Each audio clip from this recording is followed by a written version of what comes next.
மாவட்டம் அரக்கோணம் அடுத்த பல்லூர் வாராகி அம்மன் கோவிலில் வசந்த பஞ்சமியை ஒட்டி அம்மன் சிறப்பு அலங்காரத்தில் பக்தர்களுக்கு அருள் பாலித்தார். இதில் ஆயிரக்கணக்கான பக்தர்கள் கலந்து கொண்டு சுவாமி தரிசனம் செய்தனர். ராணிப்பேட்டை மாவட்டம் அரக்கோணம் அடுத்த பல்லூரில் 1500 ஆண்டுகள் பழமை வாய்ந்த வாராகி அம்மன் கோவில் அமைந்துள்ளது. இந்த கோவிலில் வளர்ப்பிறை மற்றும் தேய்பிறை பஞ்சமி தினங்கள் விசேஷ நாட்களாக கொண்டாடப்படுகிறது. அது மட்டுமின்றி தினமும் பூஜைகள் செய்யப்படுகிறது. இன்று வளர்ப்பிறை வசந்த பஞ்சமி நாள், மேலும் சரஸ்வதி தேவியின் திரு அவதார தினமாகவும் கருதப்படுகிறது. இந்நிலையில் வளர்ப்பிறை வசந்த பஞ்சமி நாளில் வாராகி அம்மனுக்கு சிறப்பு அபிஷேகம் மற்றும் அலங்காரம் செய்யப்பட்டிருந்தது.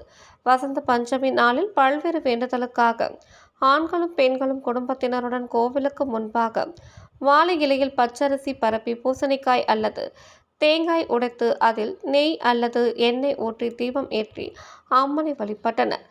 வசந்த பஞ்சமி நாளில் நினைத்தது நிறைவேறும் என்பதற்காக சென்னை, பெங்களூர், ஆந்திரா மற்றும் தமிழகத்தில் உள்ள பல்வேறு மாவட்டங்களைச் சேர்ந்த 4000க்கும் மேற்பட்ட பக்தர்கள் கலந்து கொண்டு அம்மனை தரிசனம் செய்தனர். மேலும் அம்மனுக்கு சாத்தப்பட்ட புடவைகள் இந்து சமய அறநிலைத்துறையினரால் ஏலம் விடப்பட்டது. அம்மன் புடவையை பெண்கள் போட்டி போட்டு ஏலம் எடுத்து சென்றனர்.